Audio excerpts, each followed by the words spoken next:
എനിക്ക് ഏറ്റവും അടുപ്പം ദൈവത്തോടാണ്. അതുകൊണ്ട് ദൈവത്തെ അമ്മയായിട്ട് കാണുകയില്ല ഞാൻ. എന്തോ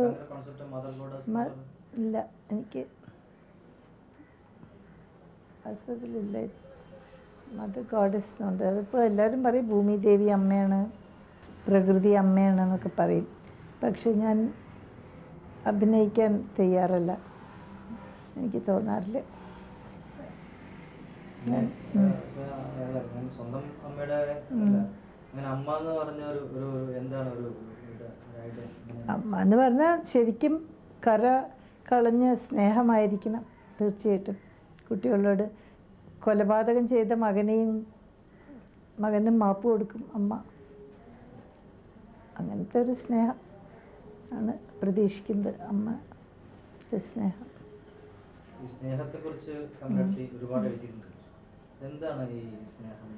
എനിക്കിപ്പോഴും മനസ്സിലായിട്ടില്ല. എന്നാൽ ഞാൻ നല്ലൊരു ബുക്ക് എഴുതുമായിരുന്നു. ഇതിപ്പോൾ ഇങ്ങനെ മനസ്സിലാക്കാൻ ശ്രമിച്ച്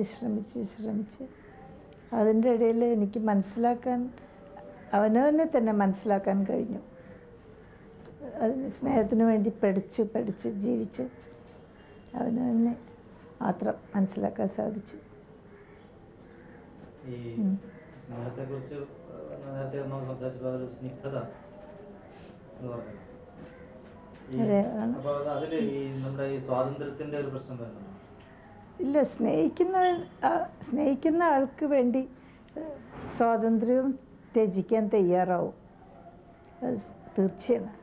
ഇപ്പോൾ രാജ്യത്തിനെ സ്നേഹിക്കുന്നുണ്ടെങ്കിൽ തീർച്ചയായും രാജ്യത്തിന് വേണ്ടി ജീവത്യാഗം ചെയ്യും. അതെനിക്ക് മനസ്സിലാവും, ആ സൈക്കോളജി. സ്വാതന്ത്ര്യ സമര സേനാനികളുടെയൊക്കെ കാലം രാജ്യത്തിന് വേണ്ടി സ്നേഹിക്കുന്ന വ്യക്തിക്കോ എന്തിനു വേണ്ടിയിട്ടും ത്യാഗങ്ങൾ നടത്തേണ്ടി വരും. കാരണം സ്നേഹം തന്നെ ഒരു ആത്മബലിയായിട്ടാണ് ഞാൻ കാണുന്നത്. ത്യാഗമുണ്ട് അതിൽ. സ്വാതന്ത്ര്യത്തിൻ്റെ ഈ പരിധിയില്ലാത്ത സ്വാതന്ത്ര്യമാണ് സ്നേഹം. സ്വാതന്ത്ര്യത്തെക്കുറിച്ച് എന്താണ്? സ്വാതന്ത്ര്യം എന്ന് പറഞ്ഞാൽ അവനവനായി ജീവിക്കാനുള്ള അവകാശം. ഇപ്പോൾ എനിക്ക് കമലയായി ജീവിക്കാനുള്ള അവകാശം. വേറൊരാളുടെ ചിന്താഗതി കടമെടുക്കാതെ എൻ്റെ ചിന്തകൾ എനിക്ക് ശക്തി തന്ന് ഞാൻ ജീവിക്കണം. എനിക്ക് ഇഷ്ടപ്പെടുന്ന ജീവിതം നയിക്കാനുള്ള കഴിവ് ഉണ്ടാവുക. അപ്പോൾ സ്വാതന്ത്ര്യത്തിന് അപ്പോൾ പിന്നെ എന്താ അതിന് അടിസ്ഥാനം എന്ന് പറഞ്ഞാൽ അതിന് ശരിക്കും ധനസ്ഥിതി നന്നാവണം. നമുക്ക് ദാരിദ്ര്യം മാത്രമേ ഉള്ളൂവെങ്കിൽ സ്വാതന്ത്ര്യമില്ല. കുചേലൻ ദരിദ്രനായിരുന്നു, തീർച്ചയായും അദ്ദേഹം സ്വാതന്ത്ര്യം ആ കാലത്ത് അനുഭവിച്ചില്ല. ഒന്നും ചെയ്യാനില്ല, പൈസ ഇല്ല, പണമില്ല, മക്കളുണ്ട്. മക്കളുടെ വിശപ്പ് കണ്ടുകൊണ്ട് എന്നിട്ടല്ലേ അവസാനം ഭാര്യ പറഞ്ഞിട്ട് കൃഷ്ണനെ കാണാൻ പോയത്. അപ്പോൾ സ്വാതന്ത്ര്യത്തിൽ ജീവിക്കുക, സ്വാതന്ത്ര്യം ശ്വസിക്കുക, അതൊക്കെ എനിക്ക് വല്ലാത്ത ഇഷ്ടപ്പെട്ട ഒരു സ്വപ്നങ്ങളാണ്. ആൻഡ് ഏറെക്കുറെ ഫലിച്ചിട്ടുണ്ട് എനിക്ക്. കാരണം ഞാനത് ചെറുപ്പത്തിലേ തീരുമാനമെടുത്തു. ആര് പറഞ്ഞത് കേട്ടിട്ടും അനുസരിച്ചും ദാസ്യപ്രവൃത്തി ഞാൻ ചെയ്യില്ല. ഞാൻ ആരുടെയും ദാസിയാവാൻ പാടില്ല.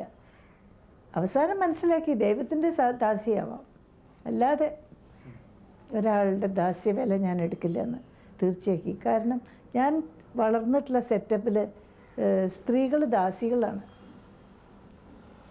നലപ്പാട്ട് എന്ന് പറഞ്ഞതെന്ന് വെച്ചാൽ മരുമക്കത്തായ കുടുംബത്തിൽ, വലിയ കുടുംബത്തിൽ എൻ്റെ അമ്മമ്മ പറയും ചെയ്തു, വിധവ എന്ന് പറഞ്ഞാൽ പിന്നെ വെറും വേലക്കാരിയാണ്. ബാക്കിയുള്ളവർ പറഞ്ഞ അനുസരിച്ച് ഇങ്ങനെ ജോലി ചെയ്യുക, വീട്ടുവേല എന്തെങ്കിലും ചെയ്തുകൊണ്ട് ബാക്കിയുള്ളവർക്ക് ഉപകരിക്കുന്ന പല വേലകൾ ചെയ്യാം. അടുക്കളയിൽ പ്രവേശിക്കുക, വേലക്കാരിയായിത്തീരുന്നു. അപ്പോൾ എനിക്ക് മനസ്സിലായി ഭർത്താവിനെ ജീവനോടെ നിലനിർത്തണം, വില ഇല്ലെങ്കിൽ ഇടിയുമെന്ന് എനിക്ക് ഏതാണ്ട് മനസ്സിലായി. ബിക്കോസ് അമ്മമ്മ മാത്രമേ എന്നോട് തുറന്ന് സംസാരിച്ചിട്ടുള്ളൂ. അമ്മയായിട്ട് എനിക്ക് യാതൊരു അടുപ്പമുണ്ടായിരുന്നില്ല. എൻ്റെ അമ്മയായിട്ട് അച്ഛനുമായിട്ട് അടുപ്പുണ്ടാവും.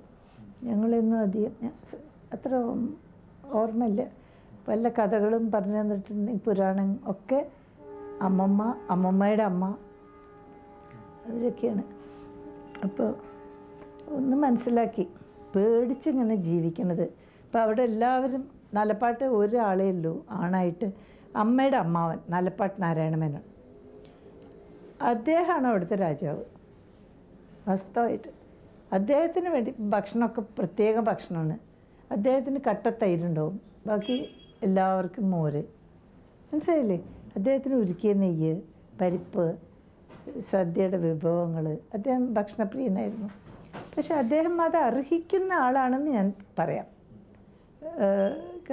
കാരണം വളരെ ടാലൻറ്റഡാണ്, പ്രതിഭാശാലി, നർമ്മബോധമുള്ള.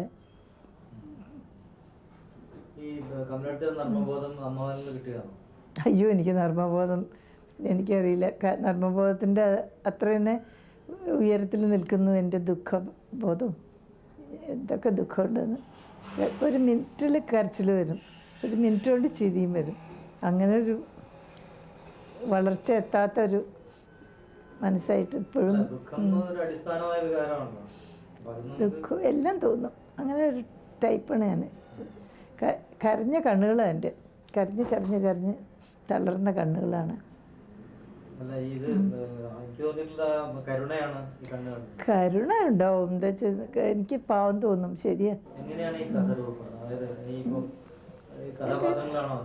കഥാപാത്രങ്ങളെ ഇടയ്ക്ക് ഇങ്ങനെ വല്ലതും ഇടയ്ക്ക് സങ്കല്പിച്ചുണ്ടാക്കും ഞാൻ ഓരോരുത്തരെ. അപ്പോൾ എനിക്ക് കുറച്ച് അത് എഴുതി തീരുന്ന വരെ എൻ്റെ മനസ്സിലവർ ഉണ്ടാവും. അതൊരു ചിലപ്പോൾ അവർ പറയണ മാതിരി ഞങ്ങളുടെ സൈഡൊന്ന് പറയുമെന്ന്, ആരെങ്കിലും ഒരു സൈഡ് പറയണ്ടേ. അതുകൊണ്ടാണ് ചിലപ്പോൾ ഈ ബാലവേശ്യയെ പറ്റിയൊക്കെ ഞാൻ പണ്ടേ എഴുതിയത്. എനിക്ക് വല്ലാണ്ട് മനസ്സ് തട്ടിയിട്ട് എഴുതിയതാണ്. അതുമാതിരി ഡൊമസ്റ്റിക് സെർവൻസ്, അവരുടെ കഷ്ടകാലം എനിക്കറിയാം, അടിമത്വം. അപ്പോൾ അവരെ പറ്റി എഴുതും. എല്ലാം എഴുതിയിട്ടുണ്ട്. ലെസ്ബിയൻസിനെ പറ്റി എഴുതിയിട്ടുണ്ട്, നപുംസകങ്ങളെ പറ്റി എഴുതിയിട്ടുണ്ട്. എല്ലാവരോടും എനിക്ക് സ്നേഹം കാരണമാണ് ഞാൻ എഴുതിയിട്ടുള്ളത്. എന്തുകൊണ്ടാണ് ഇവരെ പറ്റി എഴുതുന്നത് വെച്ചാൽ അവരോടുള്ള സ്നേഹം, അവരോട് നീതി പാലിക്കണം എന്നൊരു തോന്നൽ. അപ്പോൾ അവരുടെ വേർഷൻ ഒന്ന് ലോകത്തിൻ്റെ മുമ്പിൽ അറിയിക്കണം.